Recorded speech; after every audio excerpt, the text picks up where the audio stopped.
We discuss in this segment the simplest restoration filter one can derive, the so-called inverse filter.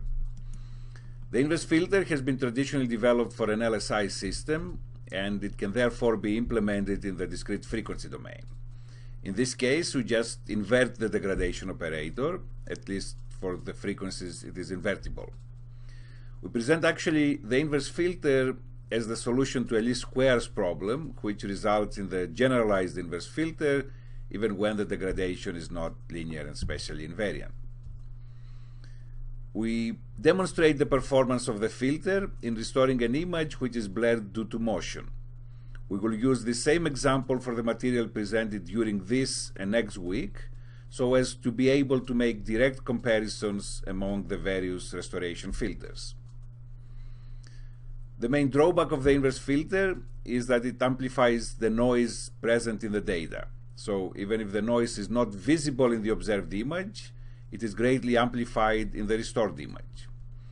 Due to this main drawback, an improved version of the filter will be presented next. The simplest possible restoration filter one can devise is the inverse filter. Here's the degradation equation we are using: y the observed image, h the known degradation, and f the original image we try to find, and the additive noise. With a model like this, the only constraint we are imposing on the degradation is that it is linear. So, given this degradation model, the simplest possible solution approach is to minimize this squared error between the observation and HF. A necessary condition for this functional to have a minimum is that its gradient is equal to 0. And by the way, this is the same gradient that I denoted like this earlier on. So we do know that the norm can be expanded as follows.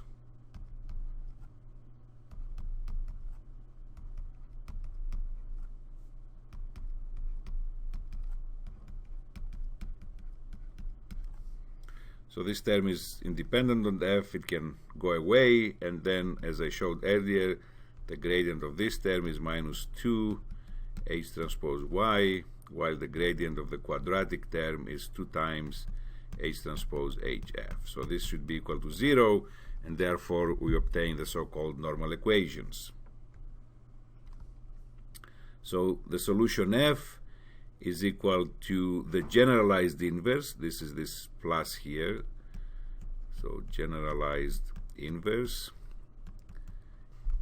If h transpose h is invertible, then that's the regular inverse. So this solution again is for just any matrix with no particular structure. Now, if the degradation system is linear and spatially invariant, we then know that H is a block circular matrix, and we furthermore know that I can take this solution equation to the discrete frequency domain. And if we do so, we end up with the solution. So according to this, the restored image at discrete frequencies uv is equal to 0 when the frequency response of the system at those frequencies is equal to 0. Otherwise, it's given by this expression here. This expression actually can be further simplified because I have H complex conjugate uv, y uv, and then the magnitude in the denominator is H complex conjugate times H. So these guys cancel out, and this is just the observation in the frequency domain over the frequency response of the system in the frequency domain. And clearly I can obtain this expression by just looking at the convolution equation and taking it to the discrete frequency domain and dividing by this, since convolution becomes multiplication. Clearly, the main disadvantage of the inverse filter is the fact that the noise is ignored, as I mentioned, and if we look at this expression here, right, y is equal to h uv f uv divided by h uv, so this will give me the true solution plus the noise term divided by h uv. Now the noise is assumed to be broadband, and therefore for those frequencies that HUV is small, I have a constant value divided by something very small, so this gives me a large number. That's the noise amplification. I can try to control the noise amplification by introducing a threshold here.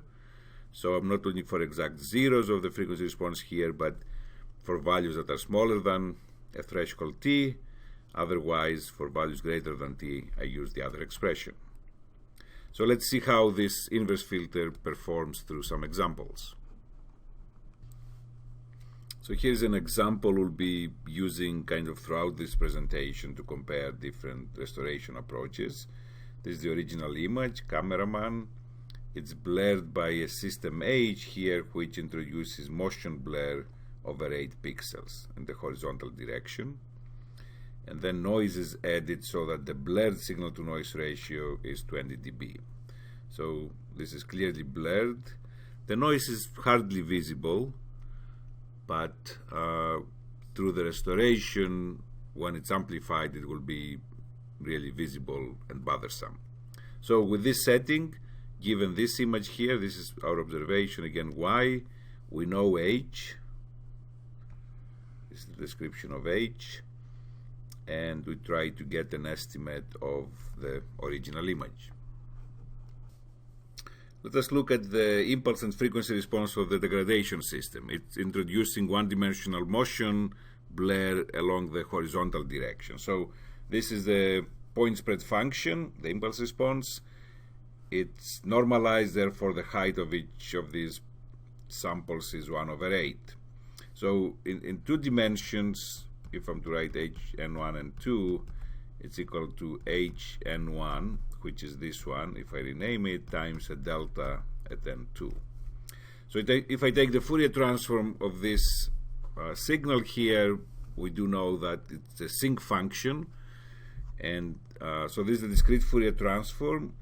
Let's call this the U domain. So I show the magnitude of H, U, V, discrete frequencies for any V. So this is independent of V, so it will be the same for every V. So it's centered, so this is a 256 point DFT. This is therefore 128. The height is 1, since this is normalized. And then it was chosen carefully, this motion blur over 8 pixels, because the zeros are at integer multiples of 256/8. Let's say times L. So this is equal to 32L. So the spacing between the zeros is 32. Therefore, this is at 128 plus 32. So this is at 160. The next one is at 192. And the last one is at 224. Right? And similarly on the other side, there's a 0 at 96. 0 at 64 and the 0 at 32. So they're exact zeros at these discrete frequencies. So if I look at the 2-dimensional frequency response, the magnitude squared, it looks like this. It's this sinc function, so this is U, and this is V axis. So the shape changes along U, but it does not change along V. It's independent of V. All right. So this is the frequency response of the system that is introducing the one-dimensional motion blur, and this is what we want to invert. That this is all about, right? The restoration. I want to invert in the frequency domain this shape, and this will give me the inverse filter. We see here 2 results that are obtained by this thresholded inverse filter for the case under consideration. Motion blur over 8 pixels plus 20 dB blurred signal to noise ratio. So 2 different thresholds are utilized here, 10 to the minus 16 and 0.01. The main observation is that both restorations, they look very similar actually, and they're both buried in noise. So this is not an acceptable result. We show here also one slice of the frequency response of the restoration filter, which is equal to 1 over the frequency response of the degradation system. we see that at the locations, frequency locations of the exact zeros, the generalized inverse is also equal to 0. Without using this generalized inverse idea, 1 over 0 should blow up. This should be infinity values. At 0, the frequency is 1, right? It's normalized. 1 over 1 is 1. And then at higher frequencies, because the frequency response of the degradation system is smaller, when I invert it, I see larger values of the restoration filter at higher frequencies. Let's see now how I can control the result by modifying the threshold using a higher threshold. We show here 2 additional restorations by this thresholded inverse filter for the case under consideration. So the thresholds are increased to this value and this value, and we see now that there is some decent control of the noise amplification. As a matter of fact, this might be an acceptable restoration result. We also show the frequency response of the corresponding restoration filters. Since there are smaller values in the frequency response of the degradation system at higher frequencies, these are the ones that are thresholded. So when I look at the inverse filter down here, the main characteristic is that the high frequencies are tapered off. The values are decreased at high frequencies in both these restorations. I've kept the vertical axis intentionally at the same kind of length here so that it's clear, it's easy to compare the various restoration filters. So while at low frequencies the inverse filter is faithful,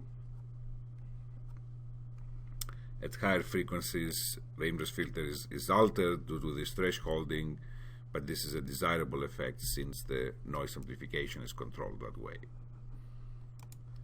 We increase the values of the threshold even further to these values, and we see that as T increases, the noise is further controlled, so we see less noise at the output in the restored image. The frequency response of the filters is altered considerably. Actually, for this threshold here, we see that it's only at low frequencies and these mid frequencies that the restoration filter has some values and everything else is 0. We see some of these so-called ringing artifacts here that we'll talk a little bit about later. So these are artifacts, undesirable effects in the image. So maybe this is also an acceptable restoration. So we do see here that the inverse filter by itself is not doing an acceptable job because primarily it amplifies noise. Through the introduction of this threshold, we're able to control the noise amplification in an ad hoc fashion. We don't know what the proper value of T is. However, one might experiment around, as we did here, and choose a restoration that is suitable for their purposes.